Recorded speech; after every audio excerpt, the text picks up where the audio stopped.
This video is brought to you by Cape, the one-source app to the world of mixed martial arts. Follow the link below to cape.tv, with a K, to sign up for updates and a chance to win a walk-on role in the next installment of the Kickboxer movie franchise. If the mob puts a contract out on your head, these are the last guys you want coming after you. Welcome to WatchMojo.com, and today we're counting down our picks for the top 10 Deadliest Hitmen. Before we begin, we publish new videos every day, so be sure to subscribe for more great content. For this list, we're taking a look at the most prolific hitmen of all time from all corners of the globe. Since we will not be focusing on hitmen from one particular crime organization, contract killers who worked for mobs from all over the world are fair game. It just doesn't seem likely that it was anything other than a mob rub-out. Number 10. Charles Harrelson. A former professional gambler and the father of actor Woody Harrelson, Charles Harrelson made the transition to contract killing in the late 1960s. Acquitted of one murder in 1970 and found guilty of another in 1973, Harrelson was released from prison 5 years into a 15-year sentence because of good behavior.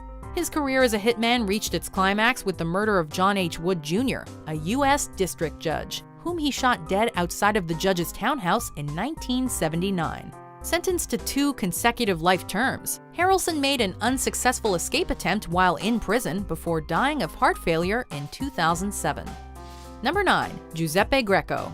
One of the Sicilian Mafia's highest-ranking hitmen, Giuseppe Greco made his career as a member of a death squad during the Second Mafia War between 1981 and 1983. Although his estimated number of victims ranges from 60 to 300, Greco was only officially convicted of 58 murders, many of which were committed with an AK-47. Greco is also said to have come up with imaginative ways of disposing of bodies, including dissolving them in vats of acid and feeding them to pigs. A victim of mob violence himself, Greco was murdered by his former associates in 1985. Number 8. Roy DeMeo. A hardened gangster and the leader of the DeMeo crew during the 1970s and early 80s, Roy DeMeo was a career killer for the Gambino crime family. He was famous for the Gemini method of murder, which involved luring victims to the Gemini Lounge in Brooklyn, shooting them in the head with a silenced pistol, and then stabbing them in the heart, before dumping the body parts at a nearby landfill. DeMeo himself was eventually discovered dead in the trunk of his car in 1982, having been shot multiple times in the head by rival mobsters. Number 7. Thomas Pitera. A hitman for the Bonanno crime family active during the 1980s, Tommy Karate Pitera was a ruthless killer, infamous for his martial arts skills and penchant for taking trophies from his victims.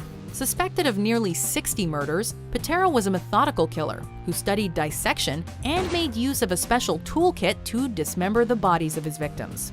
A psychopath who displayed behaviors more typical of a serial killer than a mobster, Tommy Karate was eventually found guilty of 6 murders and several drug charges, which led to his being sentenced to life in prison in 1992. Number 6. Joseph Barboza. So vicious he was rumored to have bitten part of a man's cheek off, Joseph Barboza's nickname, The Animal, was well-deserved. A contract killer for the Patriarca crime family, Barboza was allegedly responsible for 26 murders over the course of his criminal career. A former professional boxer, The Animal later became an FBI informant and was one of the first people to enter the witness protection program as a result. Like many of his contemporaries, Barboza met his own grisly end in 1976 when he was shot 4 times with a shotgun while walking to his car. Number 5. Frank Abbandando. A member of the notorious gang of killers called Murder Incorporated, Frank the Dasher Abbandando is credited with at least 30 murders. Infamous for using ice picks in many of his murders, Abbandando also worked with a meat cleaver on occasion. Abbandando worked alongside Abe "Kid Twist" Rellis to eliminate rival gangs in 1930s Manhattan, and reportedly was also a serial rapist.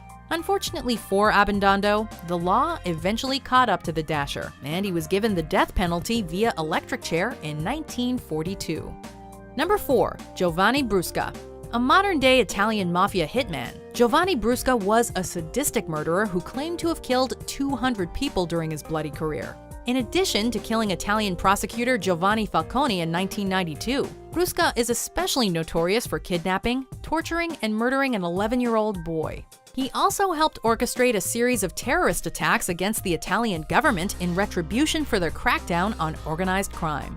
Nicknamed the Pig because of his portly and disheveled appearance, Brusca was finally captured by law enforcement in 1996 and was subsequently sentenced to life in prison.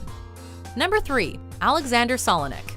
A cold-blooded killer for the Russian mob, Alexander Solenik earned the nickname Super Killer for murdering numerous high-ranking rival mobsters with skill and efficiency. A former member of the Soviet military who was kicked out for his brutal interrogation methods, Solenik's mastery of martial arts and weapons made him a near-perfect killing machine. Solenik was well known for brawling with numerous other inmates while incarcerated. However, he was also good at escaping from prison. After his last escape, Solenik fled to Greece to set up his own assassination ring, before being killed himself in 1997. Number 2. Abe Reles. While we could also have gone with another Murder Inc. member like Benjamin Bugsy Siegel, we decided the infamous Abe Kid Twist Reles was a deadlier choice. Like his sometimes partner Frank Abbandando, this lethal hitman from the 1930s frequently used ice picks to carry out his grisly work. Reles was described as a genuine psychopath who would kill innocent people for the most trivial of reasons. To escape the death penalty, he eventually agreed to become an informant. That still didn't save him from his own gruesome fate when he fell out of a hotel window in 1941, earning him a new nickname, the Canary Who Could Sing but Couldn't Fly. Before we unveil our number 1 pick, here are some honorable mentions.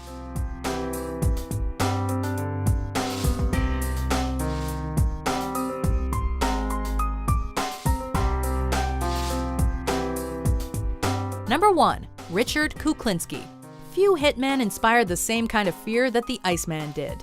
Physically imposing, Richard Kuklinski's career spanned decades, during which time he devised myriad ways to kill his reported hundreds of victims. Kuklinski's nickname derives from his habit of freezing dead bodies to obfuscate their time of death. He made use of guns, knives, cyanide, tire irons, and his bare hands to dispatch his targets in ferocious fashion, while working for the so-called Five Families of New York. Even more noteworthy is the fact that he was able to hide his true occupation from his family for years. After several candid HBO interviews, Kuklinski died in 2006 from a rare disease. I've never felt sorry for anything I've done other than hurting my family.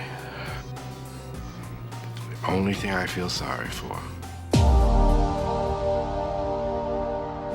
This video is brought to you by Cape, the one-source app to the world of mixed martial arts, where you'll find unlimited news and information on your favorite fighters and organizations. You can even watch classic martial arts and action movies. Follow the link below to cape.tv, Cape with a K, to sign up for updates and a chance to win a walk-on role in the